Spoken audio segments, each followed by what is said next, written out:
On dit que le timing est primordial. J'aurais dû savoir que le mien était éteint au moment où Darren souriait trop facilement.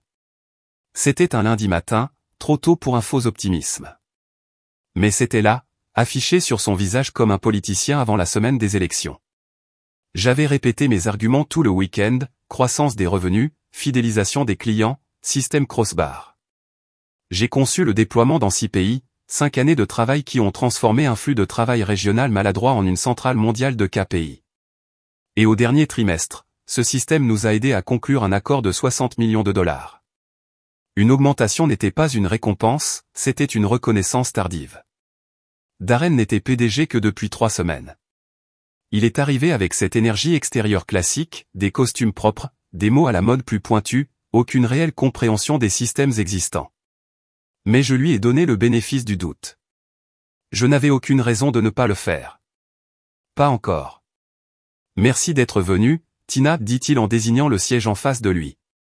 Son bureau était toujours vide, pas de photos, pas d'objets personnels, juste un ordinateur portable, un tableau blanc et une succulente intacte fanée dans un coin. Je suis allé droit au but. Je voulais parler de rémunération, notamment en ajustant mon salaire pour refléter le périmètre élargi que je gérais. Il acquiesça lentement, presque trop lentement. J'ai examiné votre dossier, commença-t-il. Vos contributions sont impressionnantes, notamment en ce qui concerne le système KPI, mais nous sommes au milieu d'une révision organisationnelle majeure. Jusqu'à ce que la structure se stabilise, nous gelons toutes les discussions sur la rémunération. Ce n'est pas une question de vous, c'est une question de timing. C'était encore là. Timing. J'ai gardé mon expression stable. Donc, pas d'ajustement ce trimestre. Pas encore, a-t-il répondu. Revenons après le réalignement. Il se leva, signalant la fin de la réunion avant que je puisse dire autre chose. Alors que j'entrais dans le couloir, mon téléphone sonna avec une alerte, vision de flux de travail mise à jour pour la synchronisation d'équipe. Curieux, je me suis arrêté devant le panneau de verre à l'extérieur de la salle de guerre analytique. Une nouvelle architecture KPI a été élaborée, détaillée, codée par couleur, fraîchement étiquetée. La structure de base était la mienne, chaque diagramme, chaque chemin métrique. Sauf que mon nom n'était nulle part. Celui de Jason l'était. Et c'était la première fois que je réalisais que ce n'était pas seulement une question de timing. C'était le début de toute autre chose. L'invitation au calendrier est arrivée à 6h12 du matin, intitulée simplement réalignement. 10h30 du matin, bureau de Darren. Pas d'ordre du jour, pas de contexte, juste 15 minutes bloquées, coincées entre deux de ces réunions financières. Je l'ai regardé pendant un moment, mon cœur bondissant de cette manière familière et instinctive, quand quelque chose ne va pas avant que votre cerveau ne rattrape son retard. Je suis arrivé à 10h28 du matin. Darren n'a pas levé les yeux de son ordinateur portable lorsque j'ai frappé. Entrez, dit-il, les yeux toujours rivés sur l'écran. Cette fois, pas de café offert, pas de poignée de main, juste une pièce stérile et un silence si épais que j'ai dû forcer ma respiration pour rester calme. Il leva finalement les yeux, ferma son ordinateur portable en un clin d'œil et croisa les mains. Tina, j'y vais directement. Dans le cadre de la restructuration organisationnelle, nous transférons les responsabilités de direction dans la division système. Mon estomac s'est effondré, mais j'ai gardé mon visage immobile. À compter d'aujourd'hui, vous assumerez un rôle d'analyste principal, avec une capacité consultative. Vous conserverez votre salaire et vos avantages sociaux. Mais à l'avenir, vous rapporterez à Jason, qui dirigera l'initiative mondiale des KPI. Jason ? J'ai cligné des yeux. Le Jason qui m'a demandé le mois dernier ce que signifiait l'équilibrage de charges prédictif ? Le même Jason qui a fait planter un jour le serveur Sandbox exécutant un modèle de test parce qu'il avait oublié de plafonner l'entrée ? J'ai ouvert la bouche, puis je l'ai refermée. Darren continua, comme s'il lisait un script. Il ne s'agit pas de performance. C'est une décision stratégique. Jason représente un nouveau profil de leadership, une nouvelle perspective, une croissance et une concentration. Nous apprécions votre expérience, mais nous avons également besoin d'un alignement sur la direction que nous prenons. J'acquiesçai lentement, la gorge serrée. Et quel est exactement mon rôle dans cette fonction consultative ? Considérez-le comme un poste de mentor, a-t-il déclaré. Vous guiderez l'équipe, fournirez des connaissances héritées, mais d'un point de vue non décisionnel. Non prise de décision. C'était comme si j'avais été retiré chirurgicalement de ma propre idée et qu'on m'avait remis un laissez-passer d'invité pour la salle d'opération. La réunion s'est terminée 3 minutes plus tard. Pas de place aux questions, juste des phrases polies comme « Merci de votre compréhension » et « Nous comptons sur votre soutien pendant cette transition ». Alors que je retournais à mon bureau, le bureau bourdonnait autour de moi comme si de rien n'était. Je me suis assis, j'ai ouvert ma boîte de réception et voilà, une annonce à l'échelle de l'entreprise. Nouvelle passionnante, Jason Miller nommé stratège principal de l'initiative mondiale KPI. Sa photo était jointe, souriant, confiant dans un costume qu'il avait probablement acheté la semaine dernière. Mon nom n'a pas été mentionné. J'ai regardé l'écran, les mots flous. 5 ans, des centaines de nuits et chaque ligne de code que j'avais écrite filtrait désormais à travers le titre de quelqu'un d'autre.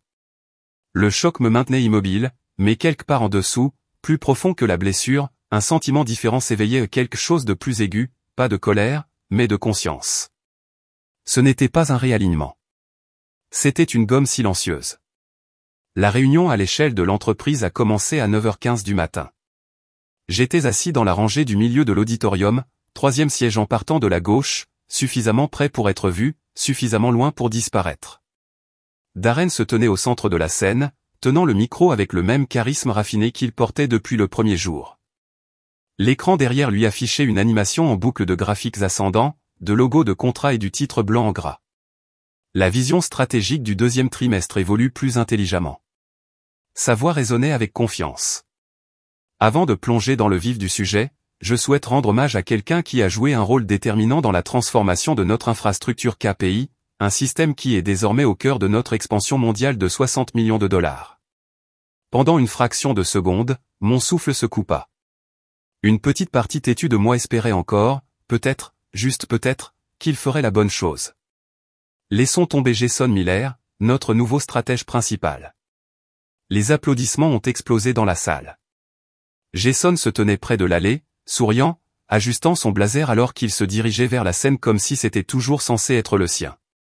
Je restais assis, figé. Personne n'a même regardé dans ma direction.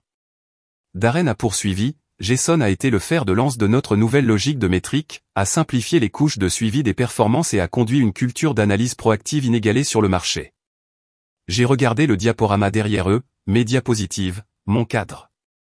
Je connaissais chaque ligne de ces graphiques, chaque index codé par couleur et chaque formule de pondération des données. Je les avais construits au cours de nuits et de week-ends silencieux grâce à des erreurs de test, des boucles de commentaires des clients et de longues réunions avec la conformité. Et maintenant, ils constituaient l'héritage de Jason. Les applaudissements se sont calmés. Darren fit signe à la diapositive suivante. Une chaleur est montée derrière mes oreilles lorsque j'ai remarqué le nom du fichier dans le coin de l'écran, Tina KPI Arch PTX Final. Il n'avait même pas pris la peine de changer le nom du fichier. J'étais assis là, les mains jointes, hochant légèrement la tête comme si j'étais un invité à la fête de quelqu'un d'autre. Autour de moi, des collègues parlaient à voix basse du génie de Jason et de la rapidité avec laquelle il avait changé la donne.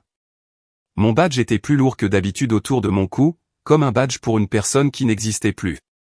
Plus tard dans la journée, vers 13h50, un email interne est arrivé dans ma boîte de réception. Ligne d'objet, félicitations, Jason. Je l'ai ouvert. L'image d'en-tête, une bannière personnalisée présentant l'une de mes mises en page de tableau de bord d'origine, recadrée mais toujours indéniablement la mienne. Personne ne l'a remarqué, ou peut-être que personne ne s'en souciait. Je me suis éloigné de mon bureau, je me suis enfermé dans une salle de conférence vide et je me suis assis avec les lumières éteintes. Il n'y avait pas de cris, pas de larmes, juste un silence si fort qu'il résonnait dans mes oreilles. L'effacement ne se faisait plus seulement à huis clos. Elle était désormais éclairée sur un écran, encadrée par des applaudissements. Je n'ai pas élevé la voix. Je ne suis pas entré en trompe dans le bureau de Darren pour exiger des réponses. Je n'ai même pas répondu à l'email. J'ai fait ce que les gens comme lui ne voient jamais venir. Je suis resté silencieux, mais sous ce silence, mon esprit s'aiguisait comme une lame. Le lendemain, à 7h15, j'étais à mon bureau avec une nouvelle tasse de café et un nouvel objectif, le système. Mon système.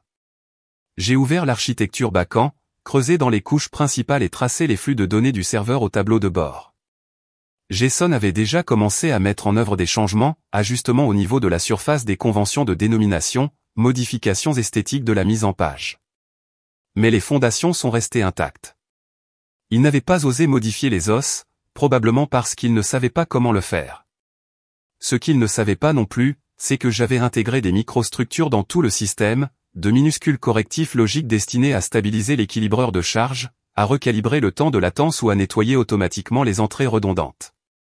Ces structures ne figuraient pas dans la documentation. Je les avais rédigées au début, avant même que nous ayons un responsable de la conformité. Ils étaient invisibles pour quiconque n'avait pas vécu à l'intérieur du système comme moi. Pendant que je travaillais, je gardais mes écouteurs, le visage illisible. Des collègues sont passés devant mon bureau comme si je n'étais pas là. J'ai souri, j'ai hoché la tête.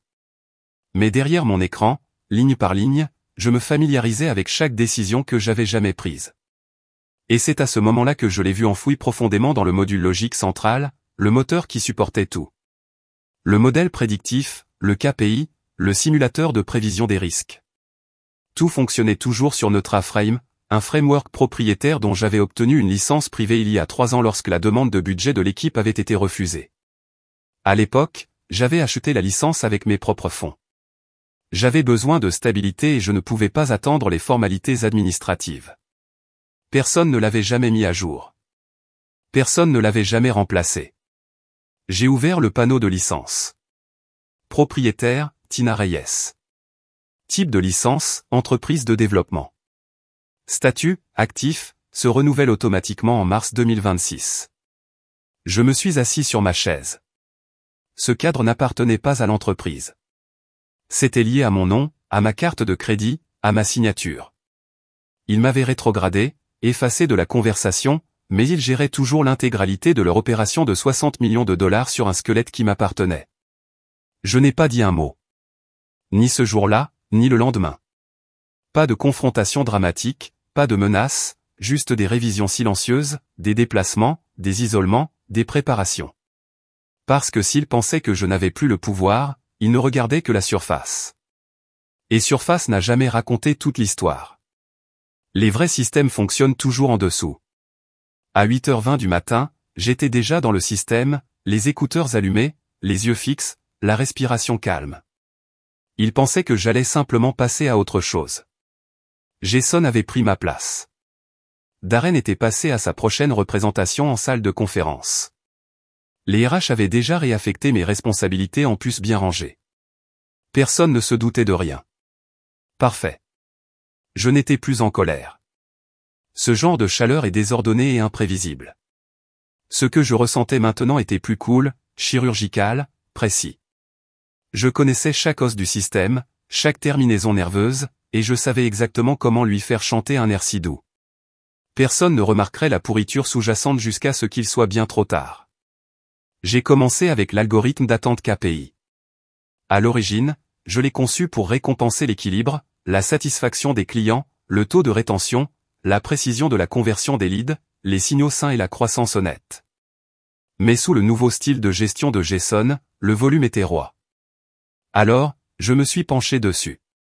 En apparence, j'ai réécrit la logique pour gonfler les pics de données à court terme, les volumes de clics, le nombre de générations de rapports et les rafales d'activité des API. Les chiffres auraient désormais l'air phénoménaux, mais ils seraient creux, comme de la barbe à papa au loin, colorés, pleins et surtout aériens. Puis je me suis tourné vers le moteur de prévision. Le modèle original était robuste, s'appuyant sur cette variable, notamment le délai de réponse des fournisseurs, les tendances d'achat saisonnières, le trafic logistique et les taux d'échec. Je l'ai réduit à 4 variables. Et j'ai introduit un léger biais dans l'algorithme de la courbe de demande. Assez subtil pour que les prévisions semblaient toujours correctes, mais étaient en réalité mal alignées de 7 à 12%. Pas une falaise, juste assez de dérive pour provoquer un chaos tranquille 2 ou 3 cycles plus tard. Vient ensuite la suppression des alertes. Notre système d'alerte était autrefois le joyau de la couronne. Intelligent, dynamique, réactif. Il a signalé les anomalies avant même que les humains ne remarquent la formation de modèles. Mais plus maintenant. J'ai désactivé 3 couches majeures d'alerte précoce, supprimé leurs déclencheurs et les ai remplacés par des retards d'examen polis en attente. Désormais, le système resterait calme tout en brûlant de l'intérieur. Beau. Dangereux. À 11h40 du matin, j'étais à l'appel des mesures trimestrielles. Jason se tenait devant la salle, guidant tout le monde à travers le tableau de bord mis à jour. L'écran brillait de barres de couleurs, vertes partout. Disponibilité, engagement client, vitesse des ventes. Tout semblait parfait. Trop parfait. Darren se pencha en arrière, les bras croisés derrière la tête, souriant comme un homme qui croyait qu'il venait de gagner quelque chose. C'est de ça que je parle, a-t-il ri. Nous avons transformé ce gâchis maladroit en un moteur de profit de haute précision. Personne n'a remarqué mon sourire au dernier rang. Ce n'était pas de la fierté. Ce n'était pas de l'amertume. C'était de la retenue. Laissez-les croire qu'ils ont perfectionné la machine. Laissez les lumières vertes les endormir plus profondément dans l'illusion. Je ne sabotais pas. J'observais, surveillais chaque écart. Ils ignoraient chaque mesure qu'ils vénéraient, chaque fissure qu'ils prenaient pour du vernis. Parce que quand tout s'effondrerait, et ce serait le cas, je n'aurais plus besoin d'élever la voix. Je laisse simplement les données parler d'elles-mêmes. Vers 9h30 du matin, la salle de conférence vitrée était déjà pleine. Les gens bougeaient sur leurs sièges, le café à la main, murmurant d'excitation. À l'écran, un élégant jeu de résultats trimestriels, des graphiques animés dansant avec des flèches vertes et des lignes ascendantes. Je m'assis au bout de la table, silencieux, invisible. Jason se tenait devant, confiant, répété.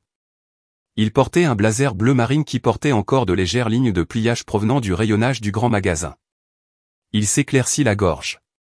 Parlons de la précision des prévisions, a-t-il déclaré en cliquant sur une diapositive intitulée « Précision à grande échelle » à l'écran. Une bannière vert vif indiquait une fiabilité des prévisions de 98,6%. La salle répondit par un signe de tête collective d'approbation. Darren sourit, les bras croisés derrière le dos comme un fier professeur. Les investisseurs rayonnaient. J'ai regardé la diapositive et j'ai senti ma mâchoire se serrer. Ce numéro était un mensonge. Pas une erreur d'arrondi, pas une légère erreur, une illusion artificielle. Le nouveau système, avec ses variables supprimées et ses coefficients affaiblis, n'était pas capable d'atteindre près de 90%, encore moins 98,6%. Le dernier modèle que j'avais simulé avant de prendre du recul montrait déjà une dérive projetée de 12%. Et c'était avant les simplifications de Jason. Il ne semblait même pas comprendre les facteurs de risque qu'il ignorait.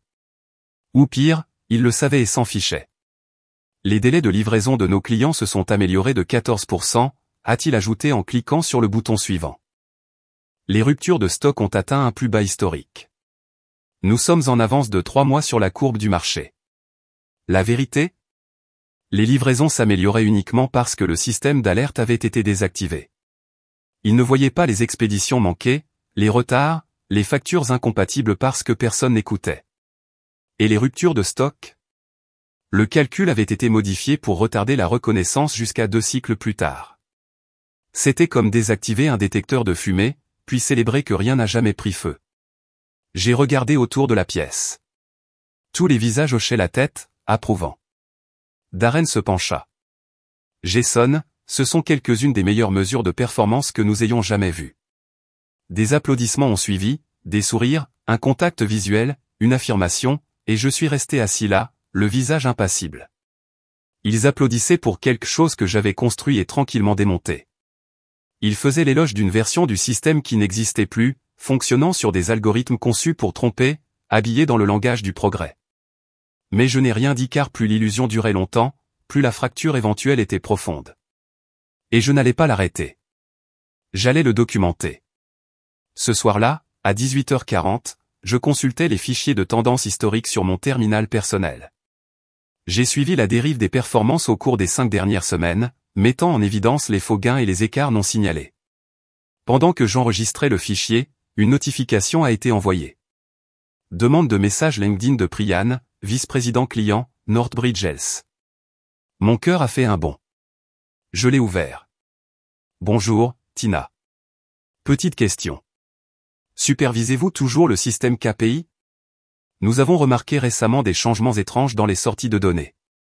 Cela ne ressemble pas à votre travail. J'espère que vous allez bien. J'ai regardé l'écran pendant un long moment. Ils l'ont remarqué. Quelqu'un l'a remarqué. Et pendant ce moment calme, ma colère n'a pas explosé. Sa concentration était plus nette, plus ciblée. Je n'ai pas répondu. Pas encore. Parce que bientôt, les chiffres seraient plus éloquents que moi. À 8h50 du matin, je me tenais près de la fenêtre arrière de l'étage des opérations, regardant la ville prendre vie. Ma boîte de réception était silencieuse. Mes notifications Slack sont minimes. Jason avait arrêté de me copier sur quoi que ce soit. Les réunions que je dirigeais se déroulaient sans moi. Les rapports de situation que j'avais examinés autrefois arrivaient désormais directement dans la boîte de réception de Darren. Et pourtant, chaque mesure dont il faisait l'éloge était toujours basée sur un système que j'avais conçu. J'ai contacté Mia, une collègue avec qui je travaillais depuis des années et dont je pensais qu'elle me voyait encore. « Avez-vous remarqué les modèles de prévision ?» ai-je demandé avec précaution. Ils sont fortement biaisés. J'ai enregistré au moins 4 décalages majeurs entre les délais de livraison projetés et réels. Elle leva les yeux de son écran en clignant des yeux. Je veux dire, peut-être, mais ce n'est plus vraiment ton truc, n'est-ce pas? Les mots frappent plus fort qu'ils n'auraient dû. Je n'essaie pas d'intervenir, dis-je. Je pense juste que quelqu'un devrait le faire. Tina, l'interrompit-elle doucement. Je sais que tu t'en soucies. Nous savons tous que vous avez construit cet endroit, mais les choses avancent.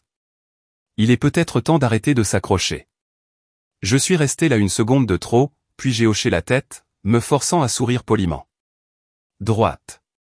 Bien sûr. Vers 10h20 du matin, je suis retourné à mon bureau.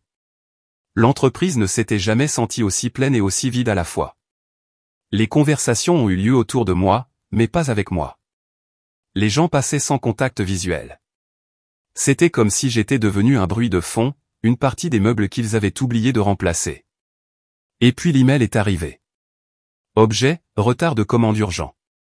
Santé Northbridge. Je l'ai ouvert. Une cargaison importante n'était pas arrivée. Selon le système, tout était réglé, mais la confirmation du client indiquait le contraire. Lots incomplets, unités obsolètes et documentation manquante. L'équipe de traitement des commandes ne l'avait même pas signalé car aucun indicateur ne s'était déclenché. J'ai lu le message 2 fois. Northbridge était l'un de nos anciens clients. Valeur élevée, volume élevé, fidèle jusqu'à présent. Vers 14h45, la nouvelle s'est répandue que Northbridge se retirait de son prochain renouvellement. Cela valait près de 8 millions. Jason a affirmé qu'il y avait un problème de logistique. Darren a qualifié cela de réaction excessive du client. Mais je savais mieux. C'était la première fracture, le début de l'effritement, et personne ne voulait l'admettre. En fin d'après-midi, un nouveau nom est apparu sur le calendrier. Ken Albright, consultant en système. Une note dans la discussion de groupe informatique a confirmé qu'il s'agissait d'un sous-traitant externe chargé d'auditer et d'optimiser les performances back-end. Traduction, Darren avait enfin senti les fissures, mais était trop fier pour demander à la personne qui avait construit les fondations. J'ai vu Ken entrer, aux cheveux gris, avec un ordinateur portable coûteux, une confiance polie à 16h50 de l'après-midi.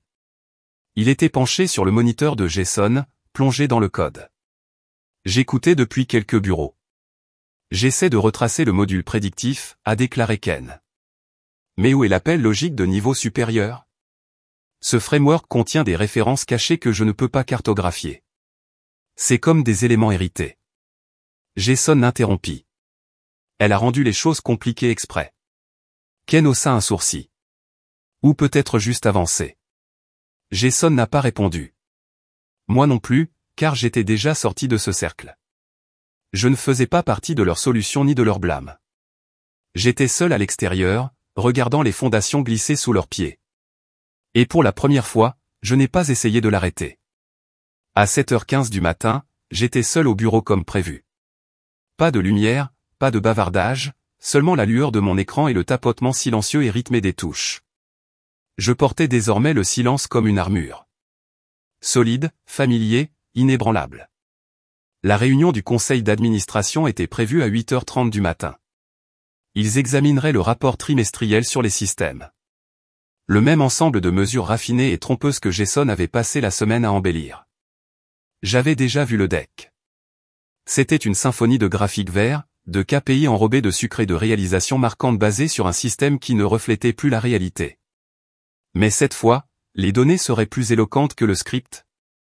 J'ai ouvert le script personnalisé que j'avais écrit il y a des semaines, enfoui sous une couche de journaux système redondant, déclenché uniquement lorsqu'une configuration spécifique était chargée dans le tableau de bord de la salle de conférence. Personne d'autre ne savait que c'était là. Pas ça, pas Jason, certainement pas Darren. Le message n'était pas dramatique. Seulement 6 lignes injectées dans le rapport exécutif généré automatiquement. Silencieux, chirurgical, précis. J'ai cliqué sur exécuter. À 8h36 du matin, la diffusion a été mise en ligne. La présentation du conseil d'administration a commencé comme d'habitude.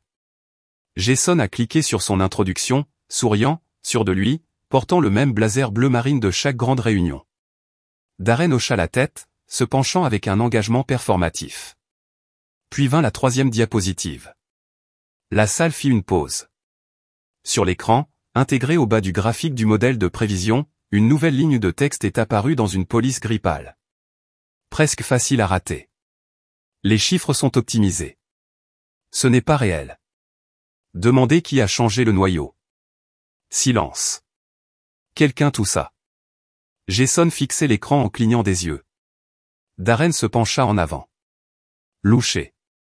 Les doigts planaient avec incertitude sur les ordinateurs portables. L'un des membres du conseil d'administration, une femme vêtue d'un costume crème, a levé les yeux. Est-ce que cela fait partie de la présentation? La voix de Jason se brisa légèrement. Ça doit être une erreur de formatage. Nous allons passer au-delà. Attendez. Une autre voix intervint. Cette fois, c'était un directeur principal, un homme que je ne connaissais que de nom. Martin Croix. Qui a inséré ce message? Balbutia Jason, feuilletant les diapositives en arrière, essayant de trouver une version sans la ligne intégrée. Mais le message était codé en dur. Aucune version du deck n'y échapperait désormais. Puis vint le moment que j'attendais. Martin ouvrit sa boîte de réception. Le système de rapport automatique avait déjà envoyé le résultat brut à chaque membre du conseil d'administration. Au bas de l'email, la même ligne de code s'était répliquée. Il appuya sur répondre à tous. Qui diable est Tina et pourquoi n'est-elle pas dans la pièce? L'air changea. À 8h42 du matin, j'ai reçu un ping de notre responsable de la conformité. Objet, urgent. Êtes-vous disponible pour un briefing aujourd'hui? Intégrité de l'architecture du système RAY. Je n'ai pas répondu. Pas encore. Je me rassis sur ma chaise, le cœur stable, mais chaque nerf tendu comme une corde à piano. Ce n'était pas la peur. Ce n'était pas excitant. C'était la concentration. Le système n'était pas tombé en panne. Il n'avait pas explosé. Il avait murmuré juste assez fort pour déstabiliser les personnes qui comptaient. Pendant des semaines, j'avais été effacé. Mais ce matin, j'étais dans toutes les pièces sans dire un mot. Vers 10h30 du matin, j'ai été convoqué dans la salle de réunion de la direction du 11e étage, une pièce dans laquelle je n'étais pas entré depuis des mois. Le ton de l'email était formel, urgent et incontestablement prudent. Nous apprécierions vos commentaires sur les divergences actuelles du système, notamment en ce qui concerne l'intégrité du modèle prédictif. Je suis entré calmement, comme on entre dans une pièce qu'on connaît déjà par cœur. Jason était déjà assis, pâle et rigide. Darren faisait les 100 pas près de l'écran du projecteur, le visage serré avec un demi-sourire forcé. Autour de la longue table étaient assis des membres du conseil d'administration, des responsables de la conformité et, étonnamment, un représentant des clients de Northbridge Health. J'ai pris la place vide au bout de la table. Pas de bavardage, pas de salutation, juste le silence. Martin Cross, le directeur principal du conseil d'administration qui avait envoyé le désormais tristement célèbre email, Qui diable est Tina, se pencha en avant. Mademoiselle Guréa, nous aimerions comprendre votre implication dans l'architecture actuelle du système. Mais j'ai ouvert mon ordinateur portable, connecté à l'écran et j'ai commencé. Aucune émotion, aucune jubilation, juste des faits.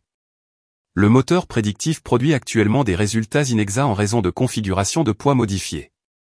Les variables utilisées dans la modélisation des prévisions ont été réduites sans compensation adaptative, ce qui provoque une dérive de marge qui s'aggrave à chaque cycle. Je suis passé à une superposition de données graphiques comparant le modèle original avec la version modifiée actuelle. Les différences étaient indéniables. De plus, ai-je poursuivi, Le système d'alerte précoce a été désactivé à 3 niveaux. Cela explique pourquoi les expéditions échouées n'ont pas été détectées jusqu'à ce que les plaintes des clients fassent surface. Plusieurs têtes se tournèrent vers Jason. Il n'a rien dit. Ici, dis-je en ouvrant l'historique des validations, se trouve l'enregistrement de chaque modification du système, qui les a effectuées et quand. Comme vous pouvez le voir, les signatures de code remontent toutes aux informations d'identification de Jason. Silence. Puis vint le tournant. Le représentant de Northbridge se leva. Je serai bref. Nous travaillons avec Tina depuis 5 ans.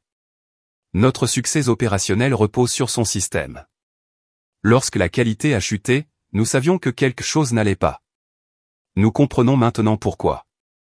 Il se tourna vers le tableau, les yeux fixes. Depuis ce matin, nous avons approuvé le transfert de l'intégralité de notre budget d'exploitation de système vers un accord de conseil au nom de Tina. Elle est le système, et franchement, nous lui faisons plus confiance que ce que cette entreprise est devenue. La pièce se figea. Darren cligna des yeux comme s'il n'avait pas bien entendu. Jason ouvrit finalement la bouche pour la refermer. Je n'ai pas souri. Je n'ai pas bronché. J'ai juste récupéré mon ordinateur portable, je me suis levé et j'ai dit, je transmettrai la documentation au service de conformité. Tout le reste est déjà dans les journaux. Puis je suis sorti, laissant un silence bien plus fort que n'importe quel discours que j'aurais pu prononcer, car parfois la victoire la plus satisfaisante n'est pas le discours. C'est laisser la vérité parler pour vous. À 8h20 du matin, j'ai rangé mes dernières affaires dans un petit fourre-tout gris. Pas de cérémonie, pas d'annonce, juste des mains tranquilles pliant une veste et débranchant un chargeur. Ma plaque signalétique avait disparu du bureau. Personne n'avait pris la peine de le remplacer. Cela ne me dérangeait pas. La descente en ascenseur depuis le 11e étage semblait plus lente que d'habitude. Ou peut-être que je l'ai simplement remarqué davantage pour la première fois depuis des mois. Je n'étais pas pressé. Le silence ne me pesait plus. Cela me tenait comme une eau calme. Alors que je traversais le hall, une voix familière a percé le bruit de fond. Tu ne vas même pas dire au revoir? Je me suis retourné. C'était Sarah des finances. Elle sourit un peu maladroitement, comme si quelqu'un voyait un fantôme. Elle marcha à côté de moi vers les portes, ses yeux scrutant l'espace comme pour s'assurer que personne d'autre n'écoutait. Tu n'as pas besoin d'expliquer quoi que ce soit, dit-elle doucement. Juste pour ce que ça vaut, tout le monde a vu ce qui s'est passé. Peut-être pas à haute voix, mais nous l'avons vu. Je n'ai pas répondu, j'ai juste hoché la tête en ouvrant les portes vitrées. Une autre voix vint de derrière. C'était Henry, junior dev, l'un des rares à rédiger encore des rapports à l'ancienne. Il n'a pas attendu de réaction. Je suis juste passé devant et j'ai disparu dans les portes tournantes. Je suis sorti. L'air printanier était vif, frais comme je n'en avais pas ressenti depuis des mois. J'ai sorti mon téléphone et j'ai ouvert l'email que j'avais mis en vedette la nuit précédente. Objet, confirmation de l'offre. Architecte système principal. Northbridge avait doublé mon ancien salaire, une autonomie technique totale, pas de Darren, pas de Jason, juste du code propre, un travail honnête et une équipe qui respectait suffisamment l'architecture pour la laisser respirer. Alors que je faisais défiler, un autre email a attiré mon attention. Un ancien toujours dans les archives. Sujet, réalignement des rôles. J'ai souri longtemps. Je pensais que cette réunion m'avait mis fin. Maintenant, je le voyais pour ce que c'était, pas une rétrogradation, mais une réorientation. Je n'ai pas perdu. Je viens de me réaligner plus haut. Et cette fois selon mes propres conditions.